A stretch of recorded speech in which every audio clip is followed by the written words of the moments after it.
Hello and welcome to another Ophthalmic Enhanced Vision webinar. Today I'm pleased to announce we've got Stephanie Cairns from the LOC for the Northeast. Now Stephanie, you may remember, has joined us previously on one of our videos where she's also the clinical lead for low vision services with Sight Services Gateshead. But today Stephanie's here to talk about the LOC, so welcome Stephanie. Hi. How are you doing? You okay? All right, thank you. Yeah. Good. So, regarding the LOC and abbreviation, I'm just going to leave it with you to discuss what the LOC is, what it's about, what you do within the local optometry committee, which is what it stands for, and also maybe talk about a little bit more of the national side of it. But I'll leave it to you. Thanks, Paul. So the local optical committee are a group of local practitioners working to support individual practices. There's lots of LOCs across England, and we're all split into these particular areas. So our area is actually Northumberland, Tyne and Wear, and we also have the Durham local optical committee, Tees local optical committee. So each area is split into separate committees. Our role is it's set out by NHS England that we're there to support the individual practices and the contractors who own the opticians and hold the contract with NHS England to provide NHS sight tests. And our role is there as a liaison between NHS England and the practices. We're there to support the practices to help them provide their NHS services. We're also there to support the individual optometrists or dispensing opticians who work within those practices across our region. The LOC have been around years, longer than I've been qualified, and I've been involved on and off in various ones across the last 20 years, and the role and the purpose has stayed the same, but the actual work that we're doing has changed quite dramatically over that time. Initially it was very much about supporting practices specifically for their NHS GOS or General Ophthalmic Service sight tests, which are what NHS England pay us for the people who are eligible for those particular examinations. Okay. But in more recent time, in the last maybe 8 years, the role has changed quite a lot because the NHS process has all changed, and the local NHS makeup changed, and we moved from something called primary care trusts to clinical commissioning groups, which are CCGs. Now, the clinical commissioning groups can commission any service, NHS service that they feel they want in their area. They're involved with commissioning and paying for services that the hospital provide for their local populations. They're involved with paying for various other sort of NHS work that people on the ground, patients and the public access. It's actually, a lot of it is paid for via these clinical commissioning groups. So the role of the LOC over the last, I'm not sure the exact amount of time, maybe 8 years or 6 years, we changed and evolved to fit in with what was happening with the rest of the NHS landscape. So a lot of our LOCs have been spending a lot of our spare time, because most of us are also clinicians and working in practice, which makes it easier to represent people, because we actually know what's happening on the ground when we're actually going in and doing our tests on a regular basis ourselves. But a lot of our role has been to try and talk with the CCGs in whichever area fits our footprint, to try and encourage an improvement and an evolution to what we can offer on the NHS within primary care optical practice. Okay. The terms and the words that are used through the NHS have changed quite dramatically, and even within NHS England, who are the overall body and fund our basic, sort of not basic, but our general sight test, we're now being seen much more as part of primary care. I think we always were, but I think it's become much more definite. There's 4 sections to primary care. So with the 4 sections, we've got the GPs, we've got dentistry, we've got pharmacy, who everybody already is well aware is part of it, but also optometry sits within that primary care sphere. And there's been a bit more of a push for the CCGs to start talking a little bit more to the wider process, to try and move things and develop on what we can offer. Now, some areas that has resulted in extra enhanced services that are offered across the NHS by primary care optical practice. And other areas have been a little bit slower to embrace what we can offer. Unfortunately, I have to say, despite the hard work that we've been doing across the NTW footprint, our CCGs are some of the ones that are being a little bit more hesitant to do those changes. I do think that's changing. Things are changing a lot. The landscape in nationally is changing. So I mentioned already that NHS England are the wording's changed, the language has changed, and there was a big there's reports out pre-COVID reports out about sort of the 10-year plan and how the NHS was going to move forward over the next 10 years. And in that, there was a tiny section about optometry, and that was about a specific service to do with supporting children who were in special schools. But the fact that they even mentioned something about us within the long-term plan was actually a huge improvement, because quite often optics and optometry is actually almost like sidelined a little bit, or it can feel like that anyway, to us working on the ground. And that was the beginning of a change on what them starting to kind of see that possibly there's something else needs to move on.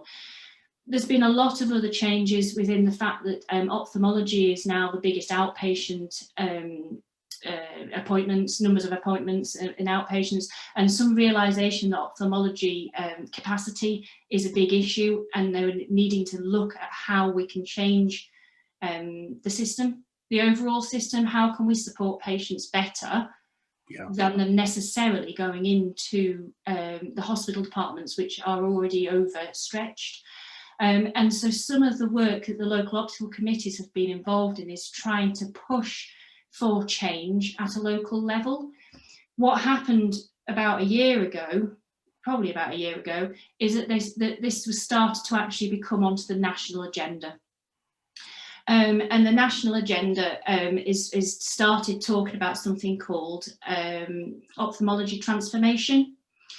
Now, this process was actually due to start about the time of COVID hitting. Now, I'm not directly involved, but the main thing about the LOC is that we are the link between what's going on nationally and helping to move this and put this information out to our local practices. So we're just a link. We have a link with what's going on nationally, but we're not directly actually talking into it, but we can pass on concerns from our members or worries through that national process.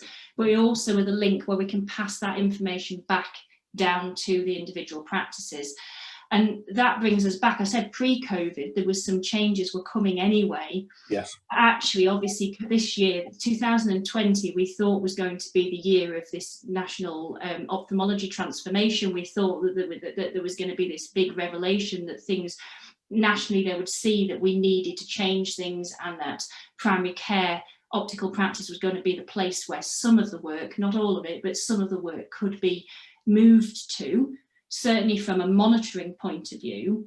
But actually that work is still happening, and there's still some discussions going on nationally about where we're going with that. But actually what happened instead straight away was that 2020 ended up being a bit of a muddle, to say the least. More ways than one. Yes. COVID hit, and it took quite a while for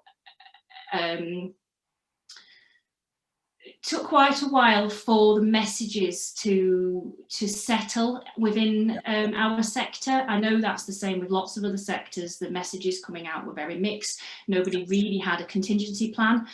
There was no suggestion of what to do if primary care had to stop. And that's kind of what happened for a period of time, partly because we didn't have access to the PPE that was required.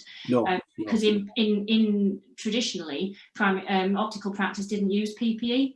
We obviously had hand washing and cleaning and everything, but not to the extent that we've had to be taking on board alongside COVID. And the nature of our work is that we're working within 1 metre of our patients on a regular basis. Yeah, absolutely. So that it took a while. It took a while for the information to not necessarily come out from the sector, but to be fully digested by the people on the ground who needed to understand it. And then also across optics, unfortunately, the messages were coming out. We had them coming from different bodies. They weren't all consistent at the beginning, and it took a while. Quite a while, to be honest, for some of the individual practices to really understand what was happening and how this was going to affect them directly. So one of the roles, I've talked about the communication and the link between the national and the local level, but actually I feel that came more apparent this year for the LOC than possibly had been before. One of the first things that NTW LOC did is we were aware that some of our email lists and communication lists weren't fully up to date. One of the problems with that is that we only had the practice information, we had the contractors, the people who own the practices, but we don't know who the opticians are working in our area. We don't know the dispensing opticians. We only know if you work in the area, if you let the LOC know yourself. We've got no way of finding them. That's interesting. That is a lot when you consider the domiciliary and the locum side of it. It's huge. It can be a real problem. So I would say even now our lists are not complete. We call the optometrists that are that individually go and work in a practice are called a performer. And there is no centralised list that the local optical committee can have of the performers working in their area. And the same for dispensing opticians. We don't know who you are. So one of the big things we did really early on is that we started sending out newsletters that pulled together all the guidance and the links to all the national stuff that was coming from the College of Optometrists, the AOP, ABDO, and anything local that was important, like what the hospitals were telling us. Some of our labs, we had local labs that closed really very quickly, so we needed to make sure people knew what was going on with those. There was one that did some emergency work, and they were happy to take phone calls across the whole period that we were locked down at the beginning, for when we were doing essential care only. So all that information, we put them out as newsletters. It took quite a bit of work to get it together, but we did that. We were very aware really quickly that the messages were coming from lots of different places, and some people didn't have time to keep checking 4 or 5 different websites. And that's how it felt at the beginning, is that you literally had to keep checking them every day because the information was I different. remember seeing them myself. On it, and the AOP had some different information, and ABDO had something else, and it took a while for that all to start to sink in. And then again, NHS England were telling us slightly different information as well. So our particular LOC decided to do this as a newsletter process. Normally we did about once every 6 months we'd put out a newsletter. Within the first 3 months, I think we put out 6. And the main point about the newsletter was that not only was it going to the practices, but we were saying, look, can you pass this to every person that you know that's working for you? Can you make sure this gets out? And once they've got them, can you the invite was to let us know who you are. So the upshot of all of this is our mailing list improved dramatically within the first few months of COVID hitting, probably quicker than we'd done before. We'd actually run a very big CET event in the February as well, which was just completely separate, but again had helped because of the CET event. We had 120 people at the event in Sunderland, And those majority of the people at a training event were optometrists, as opposed to necessarily practice owners. So that had helped our mailing list change over anyway, because of the fact that we'd just had all these people come to an event we were running. So that was our first thing, was just trying to get the communication out and just improving. And actually what we found is we also had to ring practices. So I'm sure it's the same in other areas, but I don't know, because I've only really worked in the Northeast in my career. Yes. But we have a real range of practices across our footprint. So we have obviously traditional, the big multiples, all the big names that everyone's heard of. We have practices that are independents, but they own more than one practice. So there's a little groups of independents. There's an independent that's a family, where, like lots of independents, where there's a family where there's 2 or 3 members of staff who actually all work together, and they're the optometrist and the dispensing optician and whatever. And then we've also got really small, tiny independents where literally that is their only practice, but they're a part-time practice. They don't have a regular optometrist.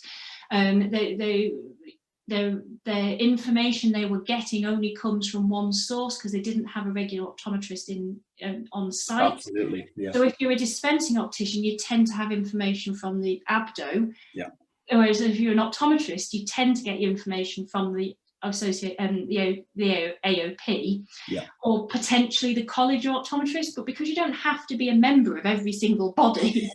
Yeah, exactly. It's getting really silly. That was, and like you say, the problem also is, especially early on, everybody had slightly different takes on the information they give you. So even if you did get that, it was almost like, well, which one's correct?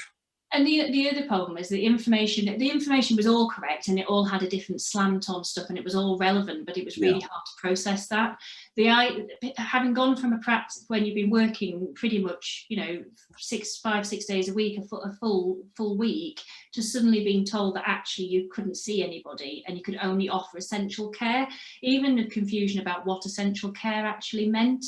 It seemed to be, there was some practices had a different opinion on that to others. And one of the roles we found as the LOC was actually, we were somewhere where people could turn to and ask that question. How does this affect me? What am I supposed to be doing? I might have sat and read all the information that's been sent through, and I still don't understand what I'm supposed to be doing. So we found that as well as us communicating out, we actually found that more practices and more individuals started to get back in touch with us than we'd ever had, I think, in the short period of time.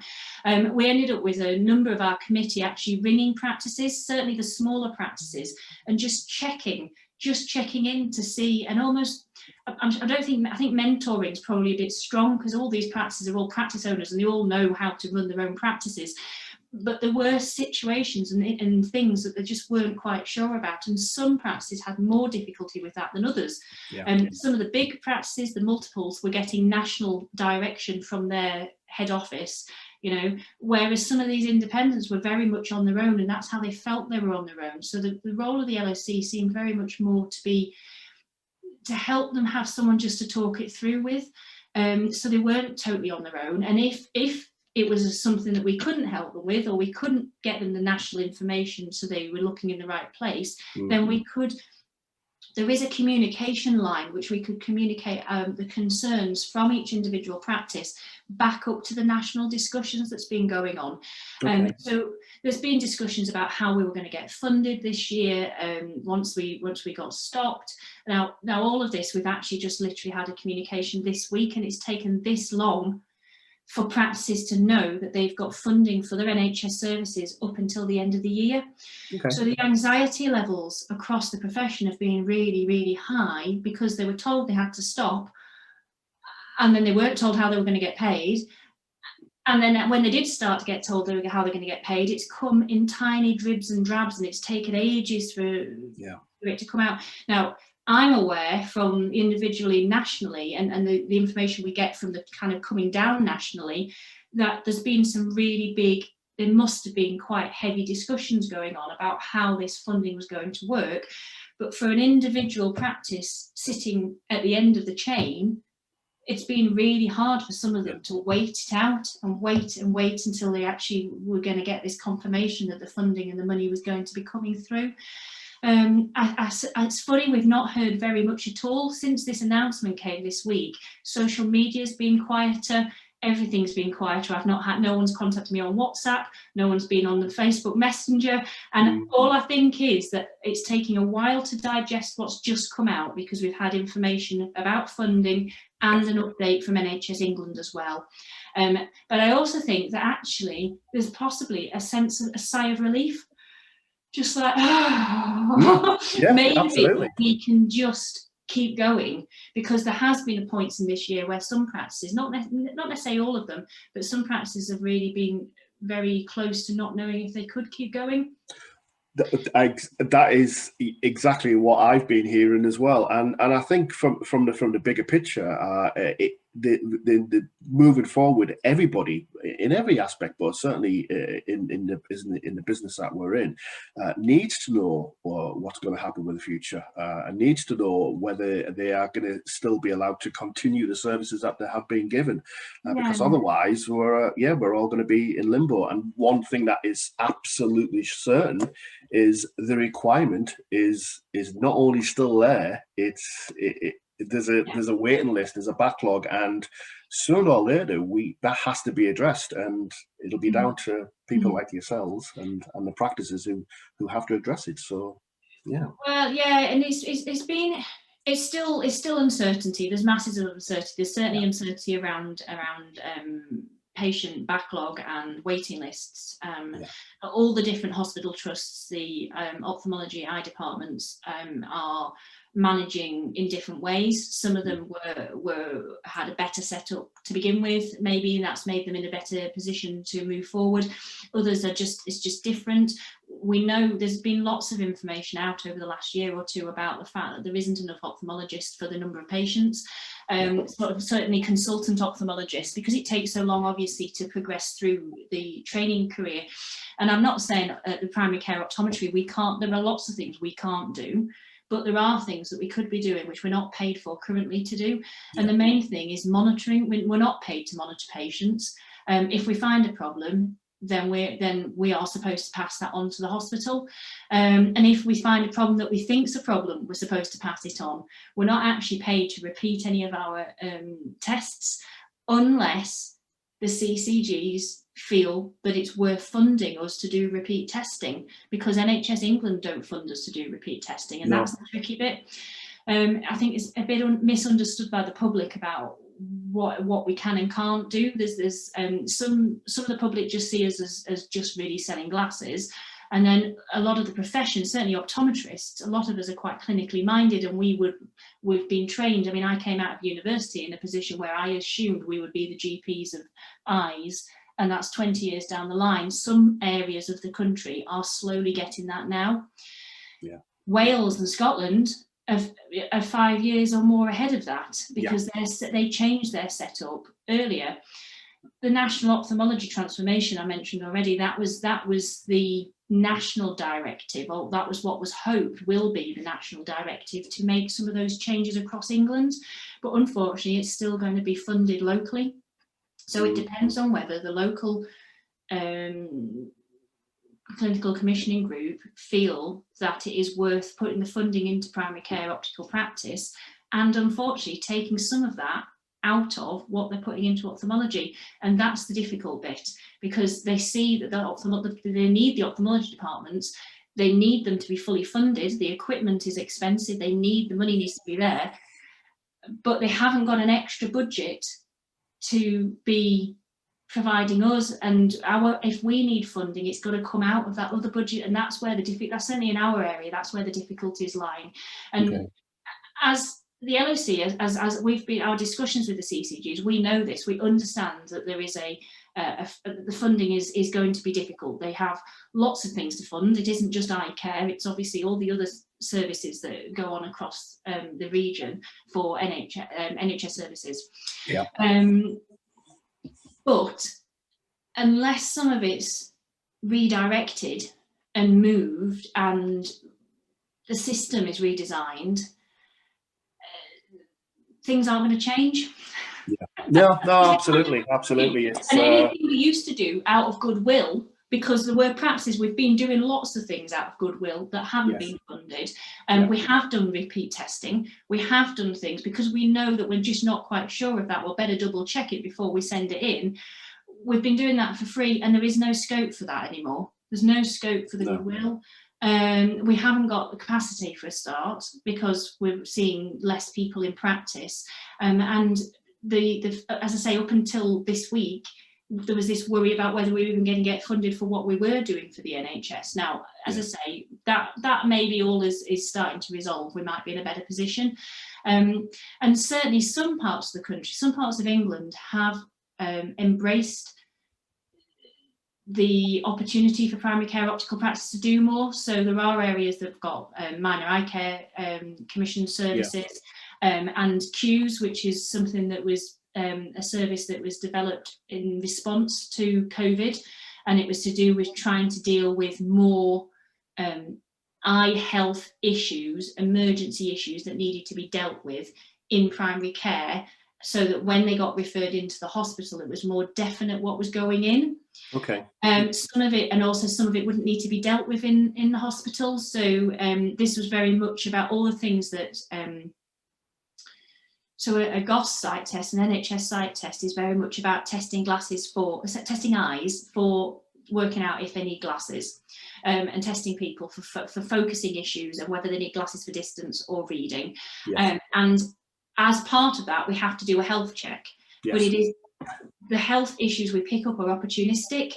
If you turn up at practice saying, I've got this health issue, but my vision's fine, that doesn't count as an NHS sight test. Whereas queues actually was completely the opposite. You didn't have to test them for glasses, or you don't have to test them for glasses unless the symptoms require that check. But the main thing is if someone turned up and their eye was red and uncomfortable, or if they were getting flashing lights or something funny going on, that could be assessed in primary care, and then the decision made about whether they need to go to the hospital. In NTW, unfortunately, we don't have queues. So if someone turns up at practice with any symptoms that don't fit a sight test, they either have to pay privately for their assessment, which some people will do, and that's fine, or we have to direct them to the hospital.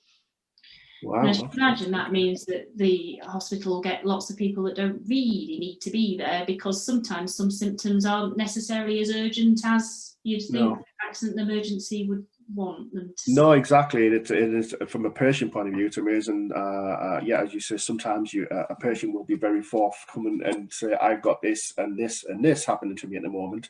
I need the help."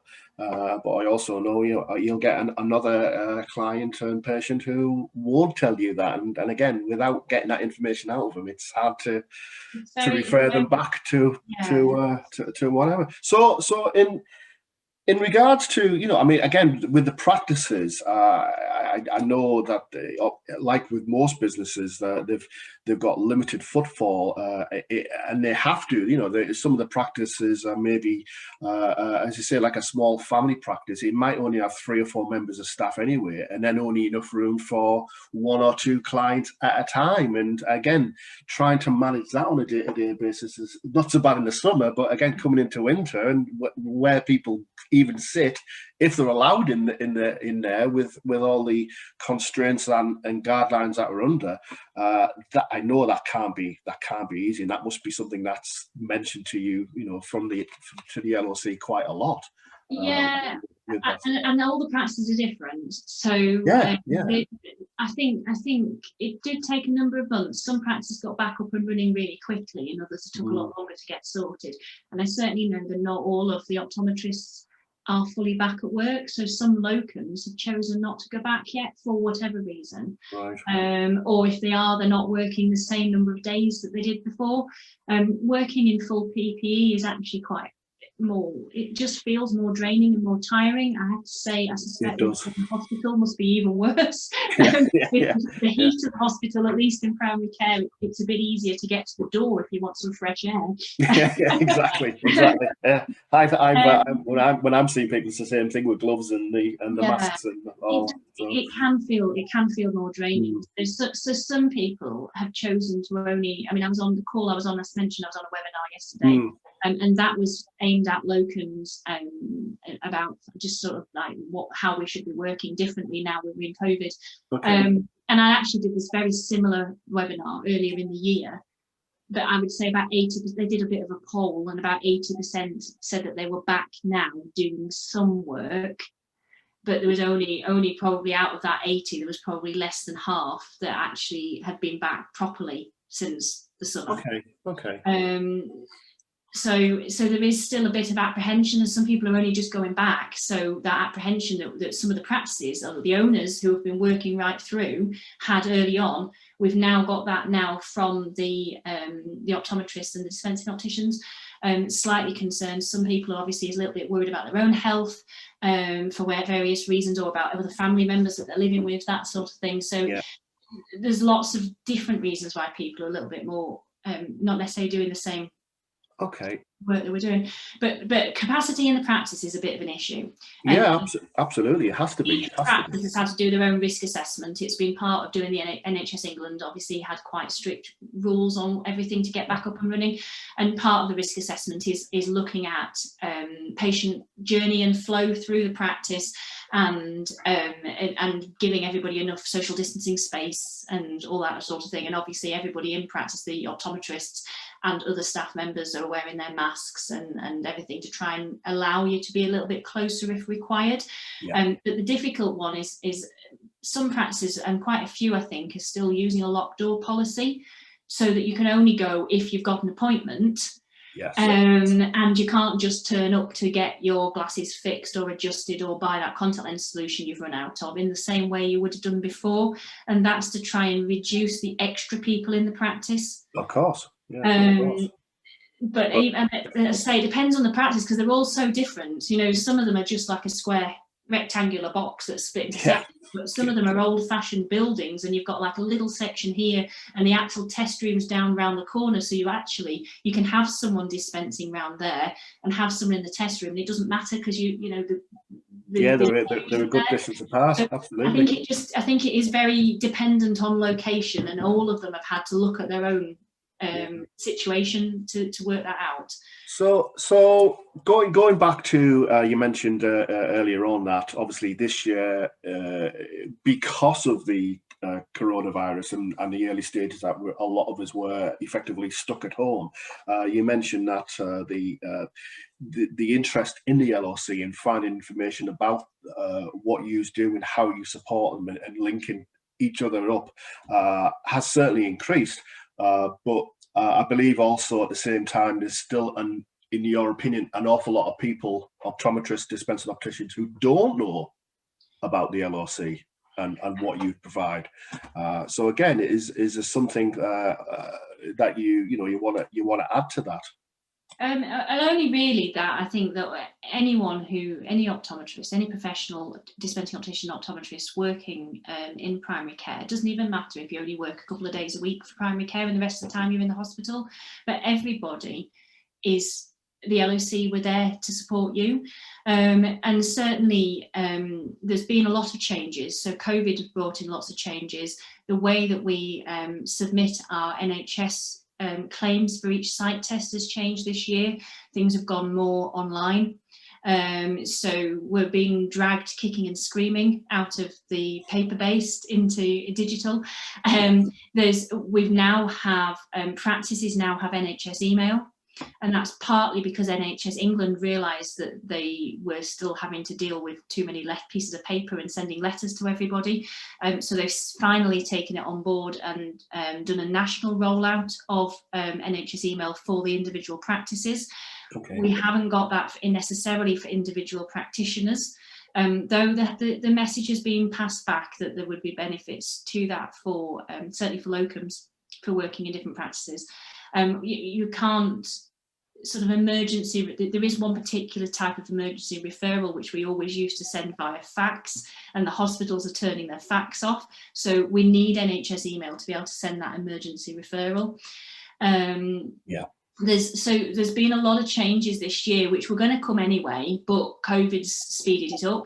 The fact that the local optical committees, I've talked about the fact there's lots of us, we already had a national support unit, which is called LOCSU.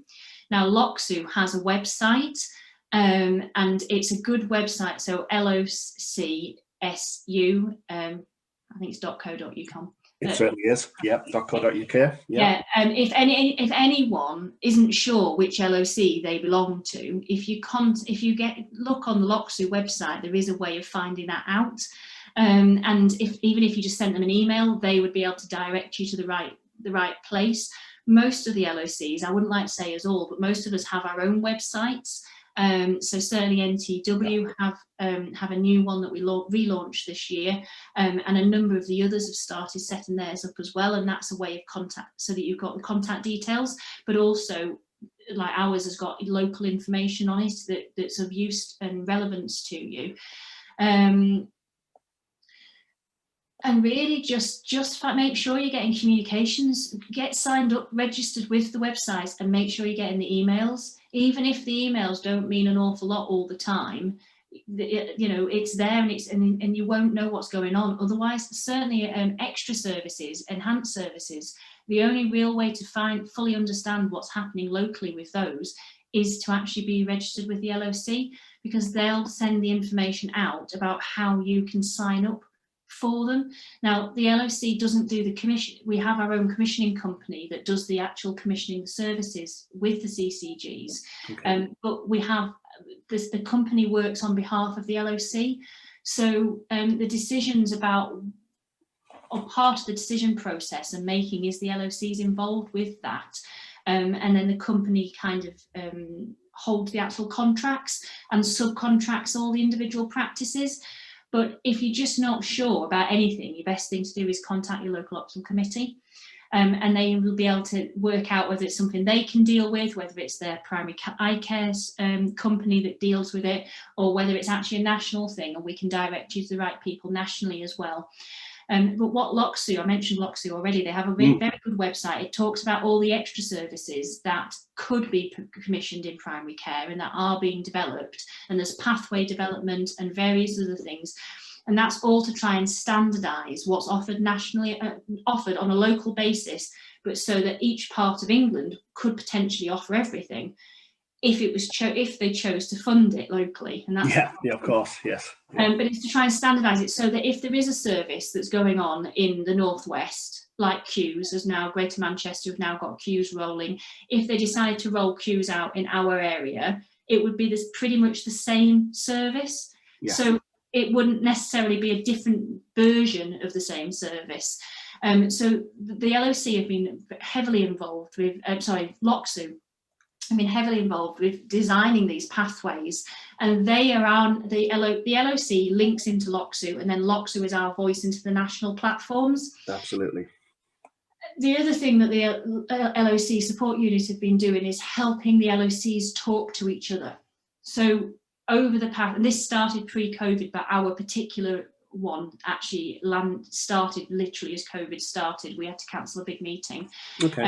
But we have forums, which is literally where the chair of each LOC and potentially another member of the committee end up on a meeting together, and they can talk about what's happening in their region. But it's so that you can find out more about, it's not just your patch, you can understand what's happening on the bigger scale. Exactly. These forums fit in with the NHS area landscape. So for the North East and Yorkshire, I wouldn't even like to tell you how many LOCs there actually are, but I think there's about 20 of us in that area, and we've been meeting regularly via Zoom or Teams. We've been meeting regularly all the way through COVID, so that we know what's happening in our area, and we also understand what's happening in West Yorkshire and also in Tees, and it means that we can realise that we're actually it's not just us. Not exactly. While practice feels like they might be on their own, sometimes the LOC felt a bit like it was just them, but actually being able to talk to other people across the country within a sort of a geographical patch has actually made it easier to understand that the problems that are happening in Yorkshire are also happening with us, and they might have a solution or an idea that we can implement further down. So and that's why I think much more joined upness, much more joined up talking this year. and that's why I think, you know, it is important to get that across, that for the people, optometrists and dispensing opticians who don't know about the LOC or vaguely aware of it but have never really looked at it. And actually, you've got a wealth of information locally, and again by talking to other LOCs. Yeah, we have. There's so many out there. The other thing is, we are a committee, and we work on a rotating basis. Yeah. So we need new people to get vaguely interested, because it can take a little while to get fully interested and to fully get your head around everything. So you kind of need people to be on the periphery so they can start to gain some knowledge and then think, well, actually, I personally gain something from being involved. Yeah. It helps you develop skills that you don't necessarily gain from just being in the clinical test room. It certainly, I'm not saying you have to do presentation skills, but standing up in front of 120 people which is always fun from talking to one-to-one. Yes. And then also the being involved with report writing and editing things, and various bits of things which you don't normally do as a clinician. So there are different skills. On a personal level, the main reason I got involved right at the beginning was I was a locum and I liked working at independent practice, and it gave me a networking opportunity for me to work in different places without having to go through an agency or whatever. So that was why I got involved right at the beginning. We're going back, you know, a number of years. Yeah, and that is actually still be as relevant today for locums coming into it. It is a great way of networking, if nothing else. So it's a little bit easier when we can meet face to face. It is, yeah, absolutely. I've been involved with a few LOCs where their evening meetings are in a pub. In the good old days as well, so that was always an interesting one, especially for somebody walking in with you know, some products, thinking, what am I doing in a pub? Yeah, it's not the worst environment, but okay. Well, as always, we'll put the web links to your LOC and also to the LOCSU as well, and other organisations, support organisations out there. So, is there anything else that you'd like to bring up, or do you think we've covered it? Probably only that, and this isn't something that we directly are involved with, but every year there's a national optometric conference. Now that's coming up in November, and that is actually the point of that conference was for LOCs to communicate with each other and meet each other from the different committees, and also to find out about what was happening, what the new national information coming through was. So this year it's actually being changed because of COVID. So it would normally have been sort of 2-day event in November in Warwickshire, I think it was. But this year it's going to be online. It's going to be online for two weeks, end of November, beginning of December. It's going to be evening sessions, and because it's online, because they're going to be webinars, I don't know exactly what the topics are going to cover just yet, but the aim is to put it wider so that anyone from the profession who's interested can sign up to one of the webinars, or maybe more than one of them, and find out about what's going on and how things are potentially going to be changing. Ophthalmology transformation is coming. It's going to have to come, because the process, it's not going to, it can't stay in the way that it currently works. So there's going to have to be changes. How that's going to affect each area individually is hard to say at the moment, but things are changing. COVID has speeded some of that up. It certainly introduced the idea of us doing certain things remotely, which we would never have dreamt of doing before pre-COVID, being able to actually talk to patients on the phone and deal with certain issues potentially, or video, like not conferencing, but you know, like if someone's got a red eye and they took a photograph, or do it on WhatsApp or whatever.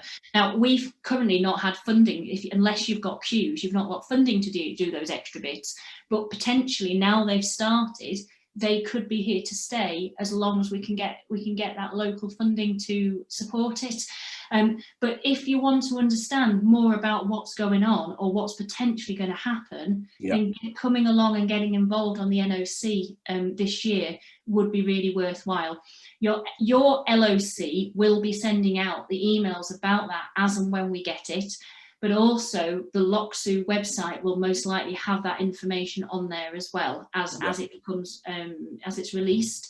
But traditionally it was aimed at those of us who were sitting on the committees already, but actually this year there's definitely going to be a push to have it open to anybody who's interested. So even if you're only vaguely interested, it's worth having a look at seeing what's on the agenda, what's on the timetable when we know what it is, and sign up and just find out a bit more about it. Absolutely, absolutely. And again, we'll put the links within the video and our social media as well, so people can see that too. Thank you. Brilliant. Okay, great stuff. Well, fantastic. We finally did it. We've we've been trying to get this one in the bag for a while. So I really appreciate your time this afternoon, Stephanie. It's great to see you again. And yeah, absolutely. Thank you very much. Thanks. Bye-bye.